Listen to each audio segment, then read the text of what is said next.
So, this week I want to talk to you about an ongoing threat. Depending on the circumstances that happen, we just see it over and over again. So, that is the threat of looting, particularly following any kind of disaster. So, just in the past several months, we've had two significant natural disasters within the continental United States. Most recently, the wildfires in the Palisades area in California, and the other, of course, was Hurricane Helene, which tore up much of the South, most notably the damage it did in the Asheville area in North Carolina.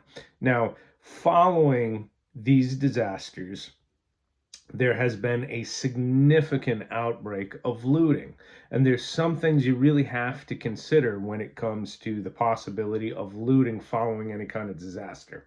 While there is a lot of talk about climate change and all of this kind of stuff, why these disasters happen, the truth is these regions have always been prone to disasters. For example, the coastal areas in Southern California have always burned. In fact, you go all the way back to the natives who lived there at the time. They called them the Burning Hills, roughly, is what the name for that area was in their language.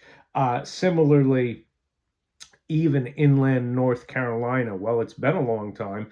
The Asheville area was wiped out by flooding about 100 years ago. So these things happen. So, really, wherever you live, you need to have a plan in place to bug out of your location if you need to escape things like fires, hurricanes, obviously, flooding.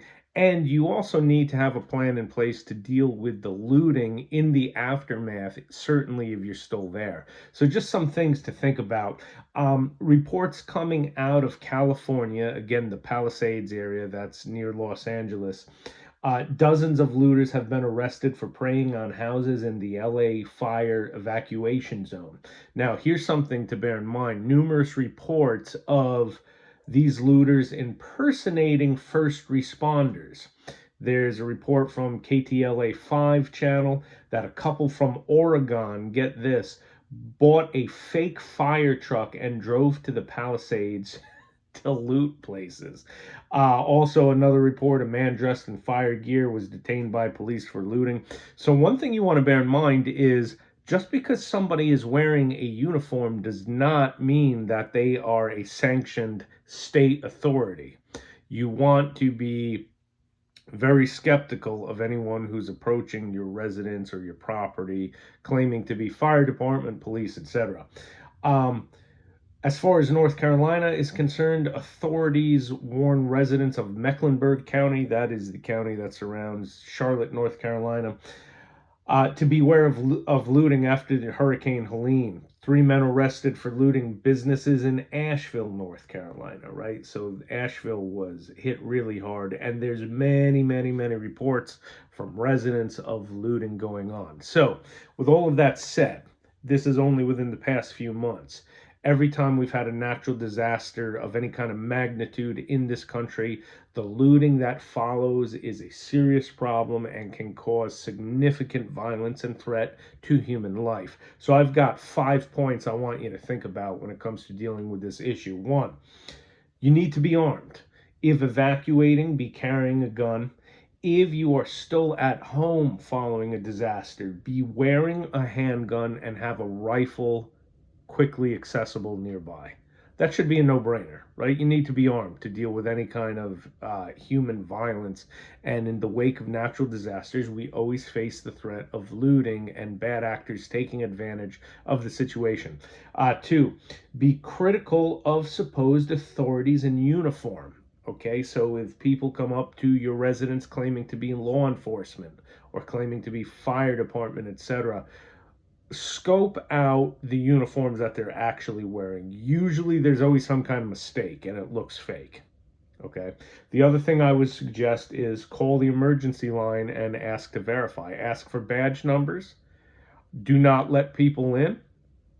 And say, give me your badge number. I'm going to call and verify that. If they're not willing to provide that, you know you're dealing with, bad actors who are wearing some kind of uniform. Three, decide now what is worth dying for, killing for, or being prosecuted for. So typically, under normal circumstances, you absolutely do not want to be going out of the house and getting in fights over your property that's being stolen, a vehicle being stolen, things out of your detached garage being stolen. Typically, you would not want to do that. You'd call authorities and stay in the home and certainly use any force necessary if they breach the home. Now, here's the thing, following a severe natural disaster, the stuff they're stealing from you might result in your death or the death of your family members, right? Are they stealing supplies that now put you in position of literally facing possible death, right? So things may very well change under those circumstances. So think through what is worth dying for, killing for, being prosecuted for. Things may change significantly beyond the realms of what we are normally dealing with when society is stable. Okay, 4, network with neighbors and have a pre-existing support group. This is something you need to talk about and do within your neighborhood before disasters happen. Do you have neighbors that you can rely on? Do you have some kind of plan for a neighborhood watch, mutual support groups? You want to talk about that before these things happen. And 5, have a good gun safe for firearms and valuables that you do not evacuate with. A lot of these guys, these looters, show up, they're going to look for things that they can easily walk away with. You don't want to be arming criminals with your firearms that are laying about the house or just in the old school gun cabinets that are easily broken into. Have a serious gun safe, if not multiple gun safes, to have the firearms that you're not actually taking with you securely locked up. Now, anybody determined enough with enough time can breach a safe or just take the safe with them, but now they need to have vehicles and all of that, and most of these guys who are just looting are not equipped to be breaking into serious gun safes. So consider that.